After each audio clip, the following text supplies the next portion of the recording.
After many cycles, our empire was wounded. There were rumors of a research facility, one where a new weapon was being developed that could destroy planets. It was clear the Council didn't care about capturing slaves anymore. They just wanted the Slayer dead. One day, according to the rumor, the scientists had announced the weapon was completed and that the Council could send representatives to inspect their work. Yet the next day when they arrived, said representatives came to a destroyed facility.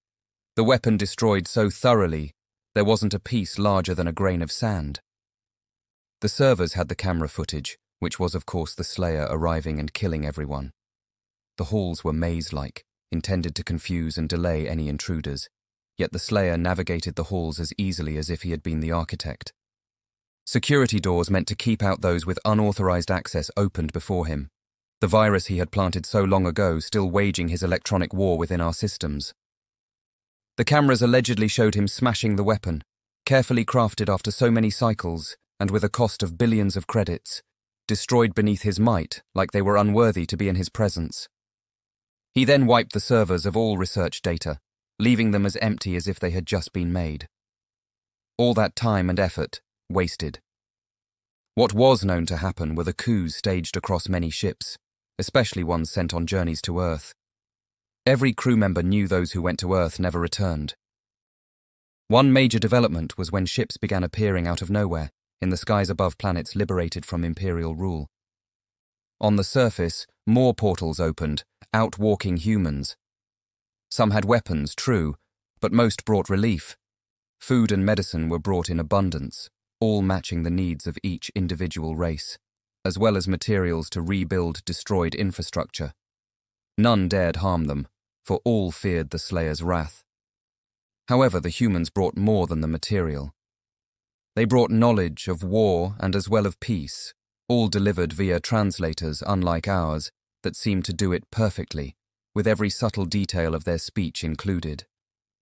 They spoke of their history, of their folly harvesting the energy known as argent, which led to the Hell invasion. Hell, the humans called the place, yet for every species, they all had their own myths of an underworld, one where the wicked went for eternal damnation. As the humans described it, it was very, very real. Demons were real. They did not fear the armies of man, who had all but broken themselves against the unholy horde. Yet there was one that Hell feared above all others. One who had been blessed by powers even they didn't fully understand. One who was born on an earth not their own to a heroic lineage. His first encounter with the Dark Realm came as a result of refusal to harm the innocent. He had lost his mate, his young, and even his pet to them, and thus fought Hell without rest. Once he had sealed himself inside Hell to protect his realm, he fought without end until they forced him out, which proved to be the biggest event in his life. He met a people known as the Argenta, ones who looked identical to humanity, yet had grown up on an even tougher world. There he was further trained, blessed with his divine gifts, and gifted with indestructible armor. He had also suffered betrayal there, as one of the Argenta had chosen a false promise to save his son over saving his people. The Slayer had weathered it all, and between his divine gifts and Hell's unusual temporal dimension, meant he had been doing it without end. Neither human year nor Turarian cycle was up to the task. Instead, it was a time span measured in lifespans of a universe, and even then, his age was uncounted. It was little wonder then why the humans would rally under his banner and champion his causes. Many of the former slaves wished to join up, and the humans allowed it, showcasing the flag of what they called the Slayers' Union. On a field of black, nebulous monsters fled from the center, a bright yellow star that burned bright, bearing the Slayer's mark. Surrounding the star were planets. At first only two, Earth and Argent de Nur, were on the flag, yet soon the flag became cluttered as more and more joined up, not as servants, but as equals. The humans taught democracy, and elections followed soon after. But for many, the greatest gift was training. Former slaves and sympathetic Turarians alike flocked to the recruitment centers the humans had set up, and it wasn't long before they couldn't keep up with the number of trainees that almost overloaded the camps the humans established. The training was hard, but the people took to it with a determination that almost matched that of the humans themselves. Once trained, they were welcomed into mixed squads, as well as onto their ships. The most notable thing that happened, at least to me, was when we were sent to reclaim a colony that had rebelled. Only the officers on board the Immortal Truth wanted to do it, determined to bring everyone back in line. Yet among the crew, myself included, we knew what it would mean. It would mean dealing with the humanity-led Slayers Union, and while we had yet to ever fight humanity as a whole, the actions of their guardian god were enough to demoralize the ship. There were even talks of mutiny. We were about halfway through the journey through hyperspace when it happened. It had become part of how he operated. First, every screen went black, displaying his symbol in red. Then, all the speakers played the heavy metal, which the humans had been eager to share, along with all their other forms of music. Then, a message of his own creation, one he had heard on his most recent adventure and translated for our understanding. 7 words that had only been heard in recordings, for to hear them live meant death. Warning, the Slayer has entered the facility. Then, every screen in the mess hall displayed the bridge, again his doing, all to make sure we knew death was coming. Yet there was something different. I saw nods going among the bridge crew as the portal opened, all the officers training their weapons upon it, pointlessly hoping they would have a chance against the Slayer. While they were distracted, one of the crew held up his talons in a countdown. When he reached 0, the entire bridge crew drew their weapons and fired on the captain and his officers, just as the Slayer stepped through the portal. I had to wonder what the look on his face was as he saw his normal targets dead, murdered by their own crew. The one who had done the countdown signaled everyone, and they lowered their weapons, fear still present in their eyes. "Spare us," the mutiny leader spoke, his mandibles clacking with equal fear. "and we will serve you. We cannot stand against you, and we refuse to die for a pointless endeavour." He kneeled in front of the Slayer, offering the gun with which he had shot our captain only moments prior. "The Immortal Truth is yours." The Slayer went over to the dead captain's body, removing his helmet along with his weapon. He then placed the helmet on the leader's head and offered him the weapon. The leader, or rather our new captain, spoke in surprise as he took the weapon, tossing his old one to the floor.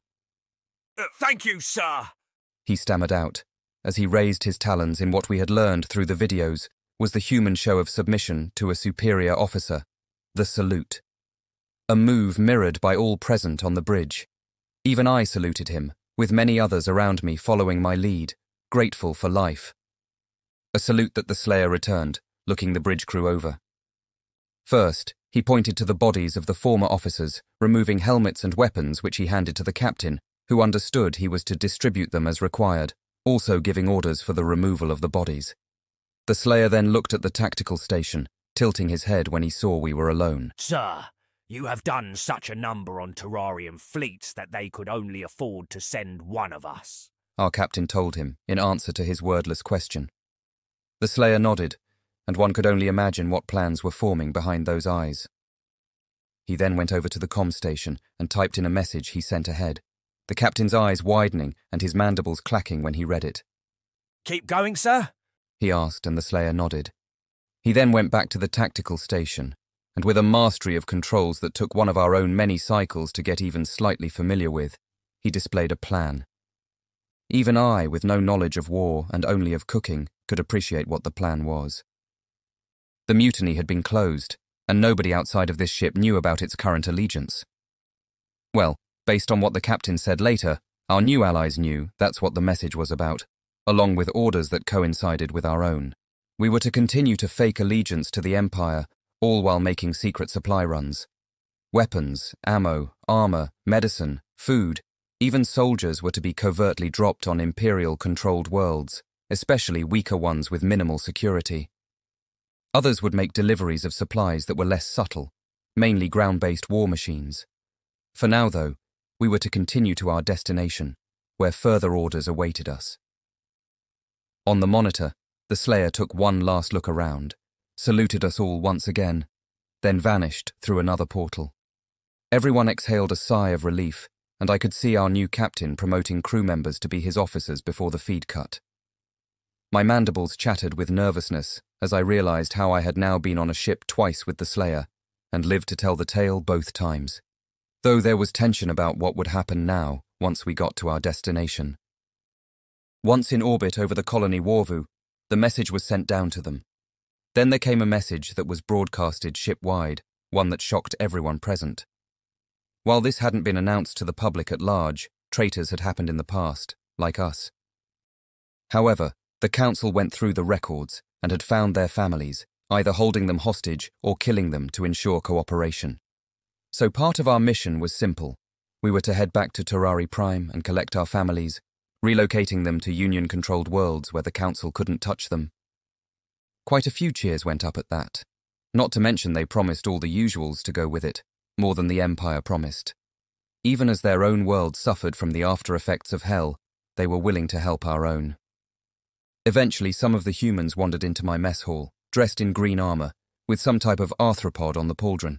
Ah, so this is what passes for a mess hall for bug-lizard hybrids, one of them who looked to be in command said. Then he turned to me. All right, for the record. He starts, as he pulls out what is clearly a human datapad. Name, family, residence, and all of that? He asks me through his translator, as I see a database appear on the screen. Garara, worker class. My mate is Talia, and our young are Grunex and Ashanda, I told him, my multiple eyes widening as I saw the words appear on screen in what I assumed was the best spelling the human language could decipher.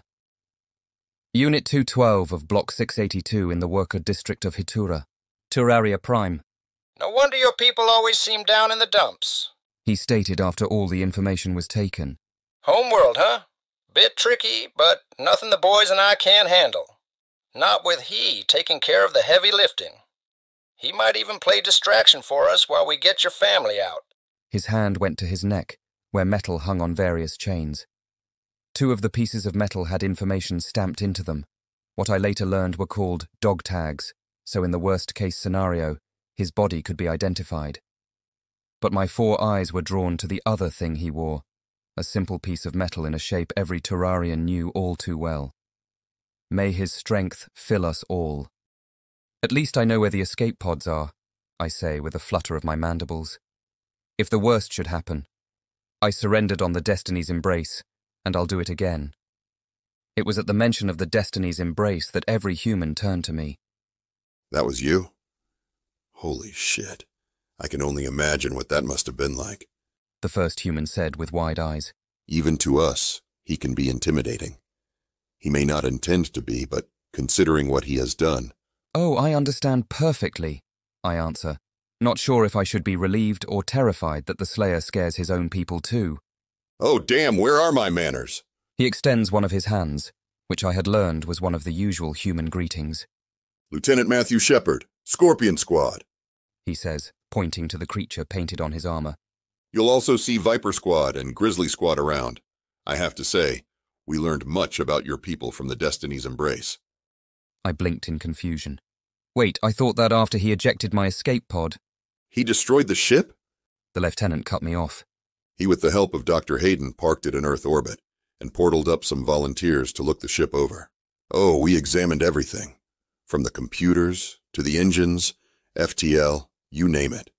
Your ex-ship is the source of all we know about you, along with his reports. I stood there for a few minutes in stunned silence, though I quickly got over myself, as it was obvious they'd keep the ship for the information within. I changed the subject. So what are these scorpions you named yourselves after? I ask. Earth arthropod, the lieutenant answered. The claws can hurt, but the thing that'll really get you is the tail. It has a stinger full of venom. He points to the tail of the creature painted on his armor. They live all over our deserts, in all sizes. Irony is, bigger is better. The smaller the scorpion that stings you, the more toxic the venom. As for the other animals, a viper is a reptile, a snake actually. I couldn't say what makes a viper as opposed to other types of snakes. You'd have to ask a zoologist. I just know that they too can be venomous. Those fangs are something else. He chuckles darkly, making my mandibles quiver. And a grizzly is a bear. A mammal, one that's huge, covered in fur, and a single paw is about... He spreads his hands apart, wider than his head, about as wide as the body of either of my young. Not to mention the jaws. Yeah, bears are scary, but that's just normally. My mandibles fluttered as I imagined what could make such a creature even worse. Let's just say, if you are between a mama bear and her cubs, general rule is you don't mess with children on Earth. Even today, Mama Papa Bear is a metaphor for going all out to protect your kids.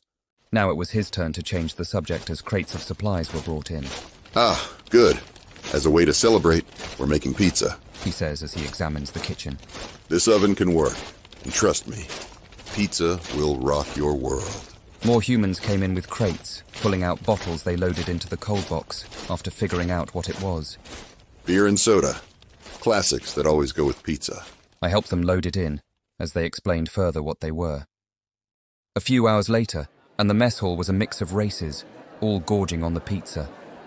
It was a concept so simple, I wondered why our own species had never invented something like it. And with all the variations the humans had, it was little wonder how the dish spread from one footwear-shaped country to their entire planet, with about as many variations as there were countries. No, more variations than countries, as some countries could have multiple pizza versions within their borders. I even helped them invent new versions based on things our own species ate. I could see how the drinks got popular too. It was a shock to learn that humans actually evolved to handle the poison in beer, and according to some sources, the enjoyment of its effects was a contributing factor to the rise of civilization in the first place. Men, how long will we continue this war? The lieutenant asks his men as he stood with a bottle in hand. Until it is done! Came the resounding response. How long will we help these people? He asks, and I had a feeling I knew the answer. Until it is done! Came the answer once again. How long will he rip and tear through the unholy horde? He asks once more, and this time, many of my kin along with myself joined in with the answer we all knew by now. Until it is done! Everyone cheered in answer, and they began to dig in. I even tried a slice of my own work, feeling motivated.